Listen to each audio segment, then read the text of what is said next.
Hello, everybody. Happy Monday to you. Yes. Hopefully you had a fantastic weekend. You got some well-needed rest because millennials are not resting much these days, apparently. According to a new study, only 7 hours, not per day, but per week. Only 7 hours. You know why?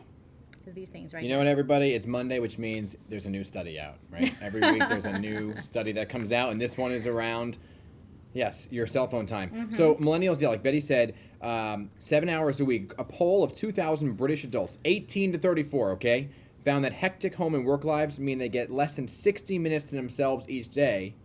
Around 6 in 10 even said they never truly relax as they're always checking their phones. I thought when you checked your phones, you were relaxing, right? And unless you were like reading your emails, but I thought if you were scrolling through Instagram or like just kind of mindlessly. No, that's not relaxing at all because you have FOMO and you're worried about, wait, they're doing this. I haven't posted anything. No one's doing this with me. So let me post something and make sure someone validates me and make sure they do the like on there and a lovely comment. And then you're okay for another 2 hours until you need to post something else. That is very true. I mean, like I said it on the air today.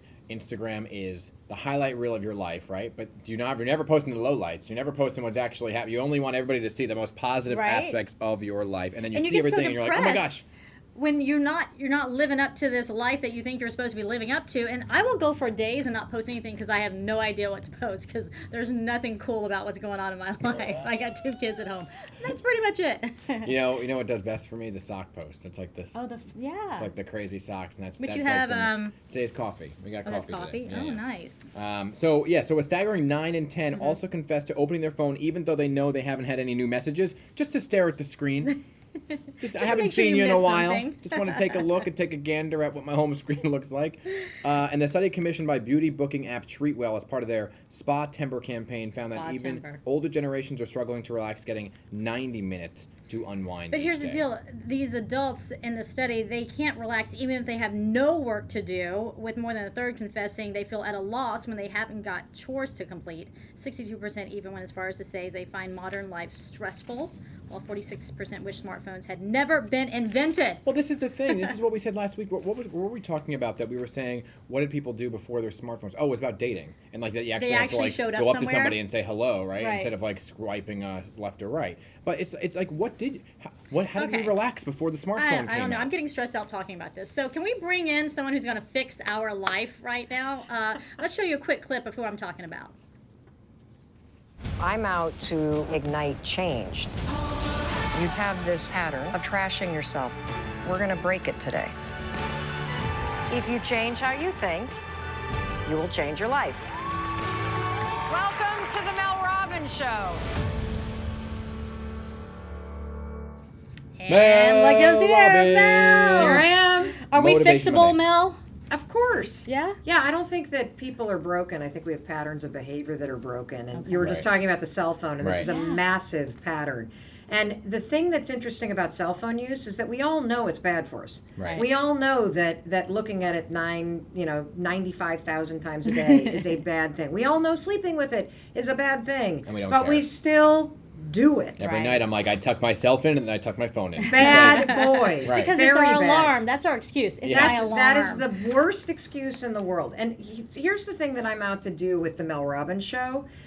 You can know what to do. You got to know how to make yourself do it. And one of the most motivating things when it comes to changing a pattern of behavior is understanding the true impact. Okay. And also understanding why you do things. And so when it comes to the cell phone, what a lot of us don't realize is that the cell phone itself lights up the same part of our brain as addiction. This has been proven in studies to be more addictive than heroin. Wow. If you were a recovering heroin addict, would you put a pile of it next to your bed? Right. Of course not. That's a When you good put point. it that way. Of course not. Jeez. Here's the other thing. When you wake up in the morning and you're lying in bed, would you want 56 people to walk in the door of your bedroom? Yes. No. You do?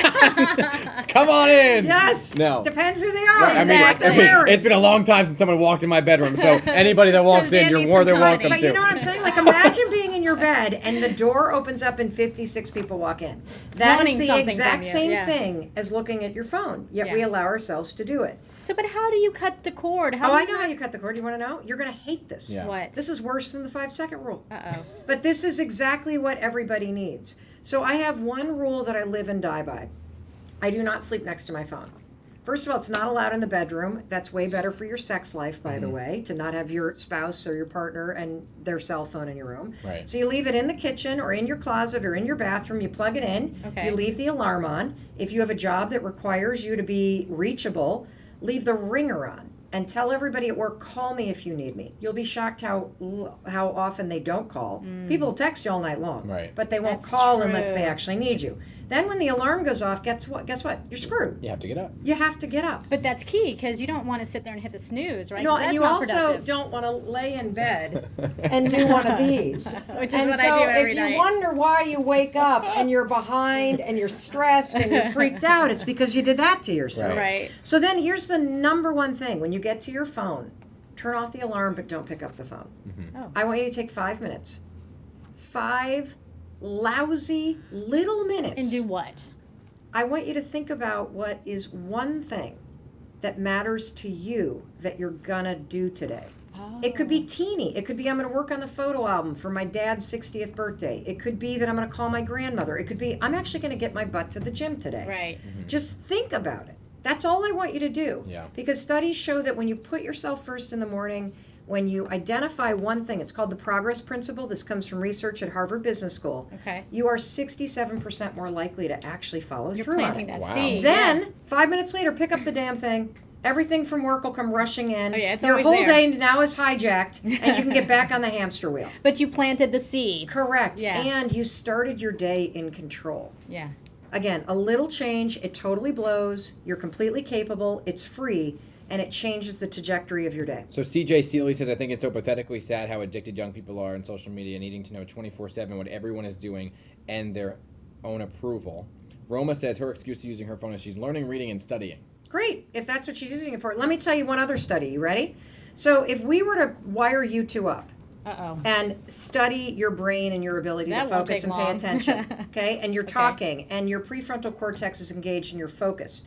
If I am the researcher and I put my phone on the table, your brain activity completely changes. You lose focus and your addiction center lights up just when it's my phone. Oh, really? Yeah, It's a trigger. our brains are not wired for all this short form content, and it's not wired for this much stimulation. Right. It is literally wigging out how your mind. So this is why you need to be intentional about it. This is a fantastic tool for business. It's a fantastic tool for connection. It's a fantastic tool in order to get information. It's a fantastic tool so you can watch us live on Facebook Yeah. right now and stay connected. But you have to be able to draw boundaries with it, or else you are literally destroying your mental health and your ability to You focus. have some really great tips that really resonate and they're tangible. Like one is to not say sorry Yes. as well. That's a Yes. challenge that you're putting out there. We talked about this today on the broadcast this morning, and so I have a 24-hour challenge that sounds kind of stupid and sounds like it's easy. And the challenge is go through an entire 24-hour period and do not utter the words, I'm sorry. And I'm talking about I'm sorry in the context of you bump into a wall. I'm sorry. You walk into a meeting late. I'm sorry. You have something to say and you say, I'm sorry to bring this up, but. Studies show that women do it more than men. And studies also show every time you apologize for something minuscule, you actually diminish your own self-confidence. So today, catch yourself. Instead of saying sorry, substitute something else. So if you're late for a meeting, thank you for waiting. If somebody is holding a door for you, instead of saying, I'm sorry, be like, thank you for Right. helping me. Thank you for your patience. If you bump into somebody, are you okay? Right. That way you put the acknowledgement on somebody else Yeah. and you don't trash yourself. It's very hard thing to do because you don't realize, just like your phone, how often you are saying, I'm sorry, and it starts to diminish your confidence when you literally bash yourself for the that stupidest voice in your thing. head that you just continue Totally. to say. So over what do you and do at the end of the day when you do you go over how many times you did say it? Like Me? what's- Oh, you don't have to. No, I don't You don't even have to care count. if you count. All I want you to do is notice. Okay. Self-awareness is the single most important skill that you can develop in life. Because when you're aware, you can catch the patterns that maybe worked in a former chapter. Right. And now that you're in a new chapter in your life, they don't work. And if you're self-aware, you can catch these patterns and then interrupt But them. the numbers can be astonishing because we had video earlier today of a woman who in a 24-hour period said, I'm sorry 18 times. I know, bumped into a wall. I'm sorry. Right. Yes. And besides the I'm sorry challenge, you also are challenging people in October to look at their resolutions and see if they've met them or not. Well, here's the thing.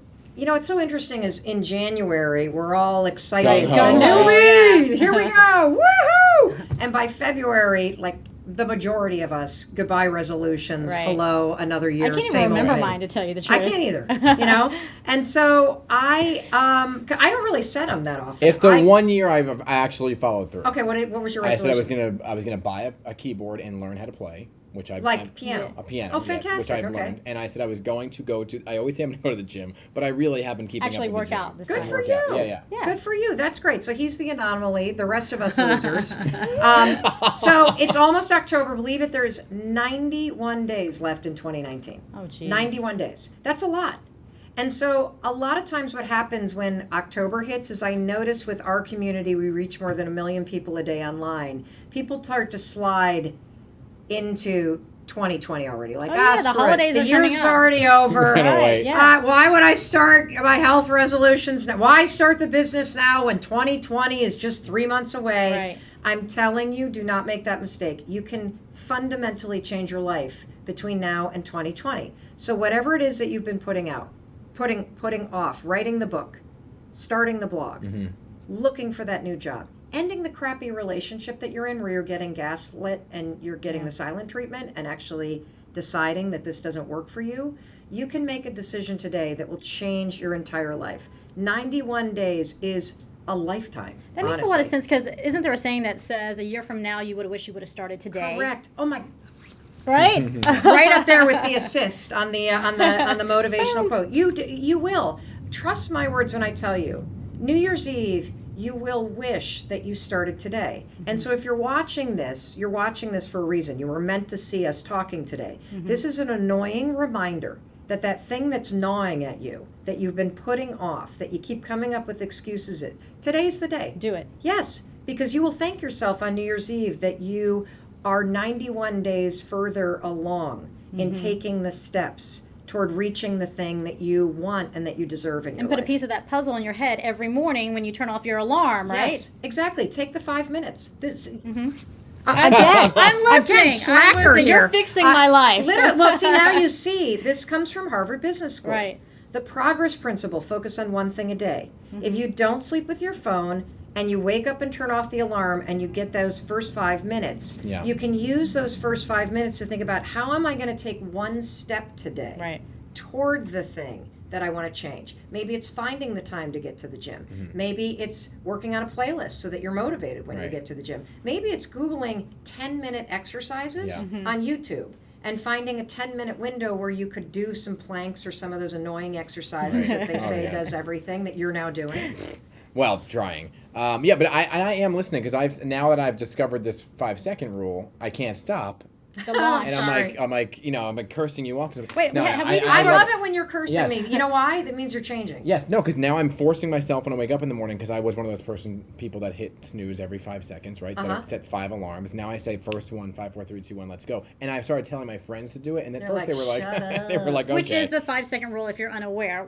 So tell us just really Yeah, well, quickly. he just explained it. The moment the alarm goes off, count backwards 5, 4, 3, 2, 1, and you'll be shocked because you'll get out of bed. What the 5-second rule does is it's a brain hack. That when you count backwards 5, 4, 3, 2, 1, you literally beat every single excuse that normally stops you. Hesitation, procrastination, fear, self-doubt. Counting backwards switches gears in your mind and gives you control over what you're It's like doing. a launch. Yeah, and so you can use it to get out of bed. You can use it to put down the bad food, to walk away from the booze, to lower your tone of voice, to speak up at work, whatever it may be, to have hard conversations. And so you said, though, it's not working at the gym. At the gym, I'm still struggling. Yeah, so Why? in between exercises, right? Like usually you gotta go one from the other. 'Cause you're tired. And I'm like, hold on, let me check my phone to see what I missed. See, he's in one life. of these kind of people. He's one of those people that are at the gym. He's like, yeah, I just finished. Yeah, Right. one I'm gonna workout. walk Right. around. Let I'm me gonna look take a in the photo. mirror. So Yeah. I said, okay, 5, 4, 3, 2, 1, move to the next Yes. one, which I did. I would move to the next machine, It's sit annoying. down, and then say, okay, hold on one second, let me just check Right, this just- out yes. real quick. But I will say, it's working and it's spreading. So my What are friends, you noticing about yourself now that you're closing the gap between the excuses or habits that you had that kind of interrupted the things that you wanted in It your had life? to do with waking up in the morning, right? So I would wake up and immediately think of negative thoughts. And so now I do 5, 4, 3, 2, 1, get up, and I'm at my day. And you've even noticed it in the makeup room as the first stop in the morning. I'm like laughing, I'm happy, I'm talking to people. This is true. And that wasn't me. I usually come in Mr. Grumpy. Well, couple things. The bed can swallow you whole. And if you lie there in the morning, what tends to creep into your mind is stress and anxiety, which is another reason why to get up. Here's another science tip for you that I found to be really motivating. So when you hit the snooze button, something happens in your brain that is called sleep inertia. So you hit the snooze button, you drift back to sleep for 10 minutes. Yep. What happens in your mind is your mind drifts back into a sleep cycle, and it takes 75 minutes for your brain to complete one. Right. So Wow. when you wake up 10 minutes later, the cortic region of your brain is trapped in a sleep cycle for 4 hours. Wow. It takes your brain 4 hours to shake that off. Yeah. So the reason why you came in groggy, the reason why you came in grumpy had to do with the fact that you're hitting the snooze button and tripping your mind into a pattern that takes, based on research, 4 hours to come out of. Wow. So snooze is not our friend. No, At all. it And feels good, but people the laughed impact. at me, Yes. and now they're doing it. This weekend I was down the shore with my friends, and I heard them like counting, Oh, and I'm like, "You God. guys They're are fucking." guys counting are out like- loud. Well, because it was like, Hilarious. it was funny because he was like, his wife was yelling at him to go move the furniture inside, and he was like 5, 4, 3, 2, 1. I was like, I gotta go move the furniture, and I was like, Mel Robbins impact. Yes. Going to be the Mel, most hated human being on the planet. Mel, thank you for joining us. We Thank appreciate you. it. As always, every time we see you, I feel like I get a little nugget that's going to Yeah. help, right? Yeah, well, it's all the little stuff. We tell ourselves a lie, which is in order to change our lives, we've got to do these big things. That's not how it works. It's the little things that add up over time that create massive change in your life. Right. So true. You can't Yeah. run a marathon in a day, right? That's You right. gotta And take it's a- funny because about the talk show, my husband keeps reminding me every day because we just launched 2 weeks ago. Listen, Mel, don't get ahead of yourselves. You're standing in front of a porta potty tying your laces. The marathon has not even begun. So, dear God, tune in. It's amazing. 9 a.m. Yes, weekdays. right here on Don't miss PIX11. it. More of this good stuff from Mel. Again, thanks Cool. so much for being with Always us. awesome to be Yeah, with yeah, you yeah. guys. And we'll see you back here, everybody, tomorrow, starting at 4:30 in the morning. 5, 4, 3, 2.